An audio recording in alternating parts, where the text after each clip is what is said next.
Alright, what we're doing now is Matt's truck's running like shit.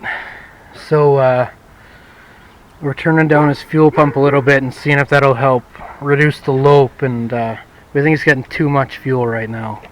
I've seen a flathead screwdriver. Now he's loosened off the fuel bowl so he can actually turn down the fuel.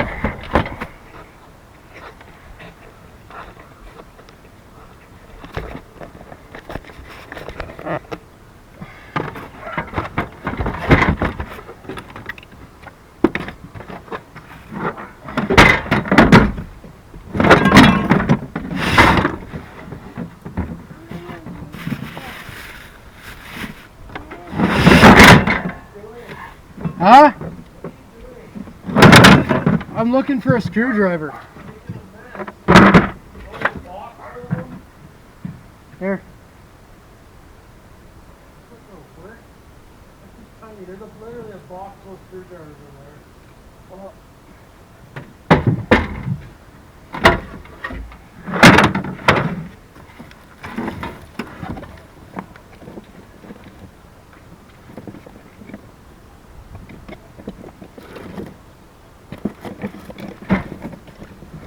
Fuck, man.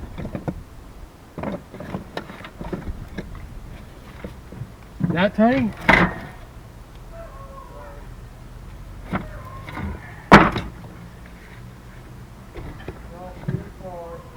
Smaller?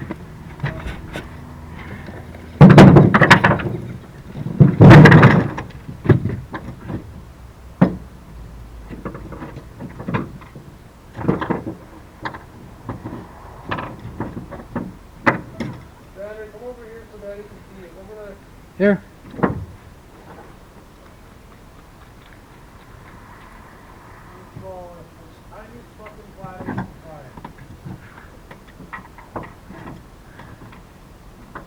Well, I know where you can find one of those down there.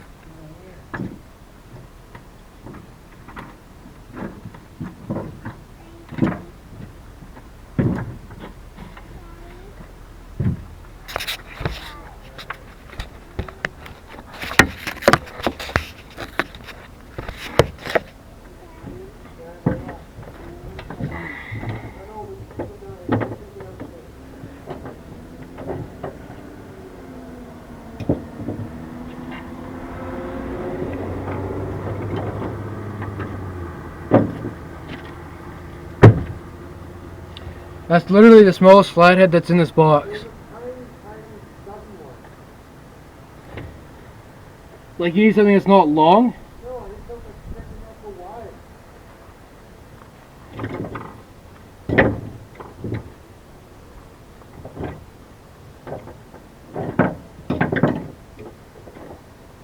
Here.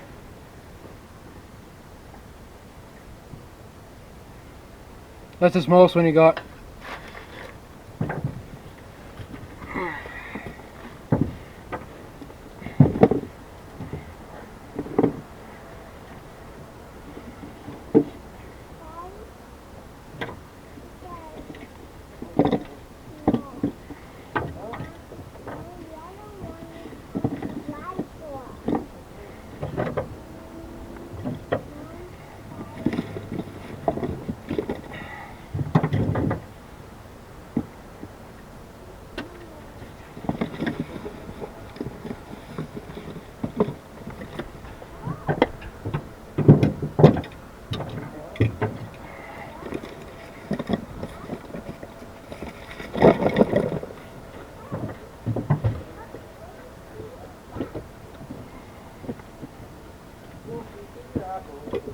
Huh?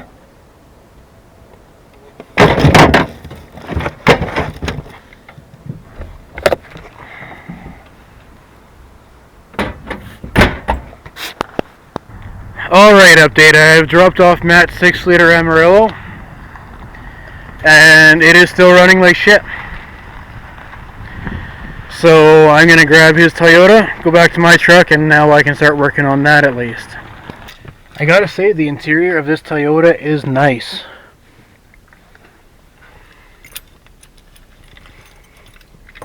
He's got so many fucking sets of keys. Oh, look at that. Shit moves automatically in this thing. Of course, everything he owns has to be chipped.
Alright, YouTube, little recap of yesterday, what happened.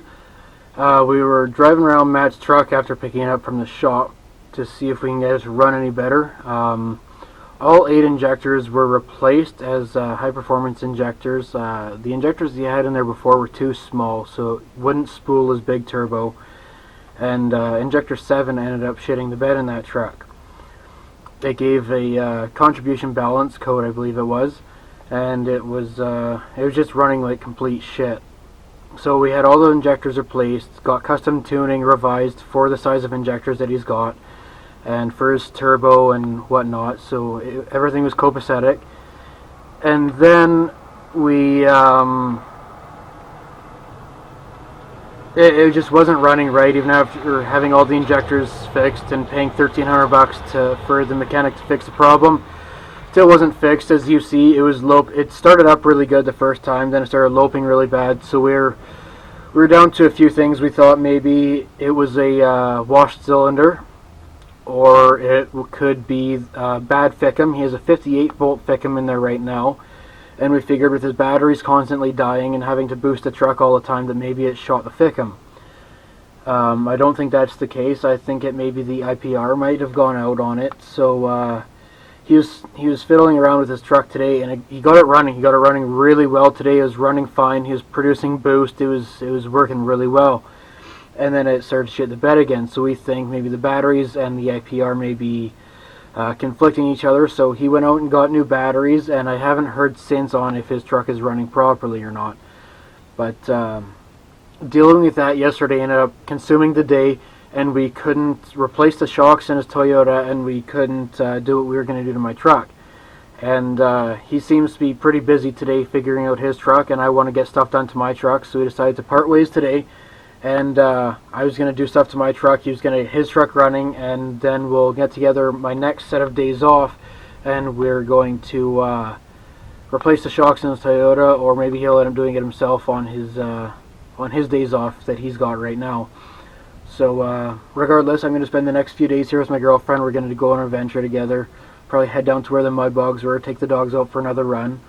So yeah, yesterday just kind of got away from us, and the day before, as I said before, I'll reiterate, I had a lot of good content in the video, but as I was uploading it, my video went black, and it turns out that I lost all my content as it was exporting from my my editing application. So hopefully all goes well today. I'll include some of yesterday's footage in with today's video, and you'll see what we're going to do to the Powerstroke today.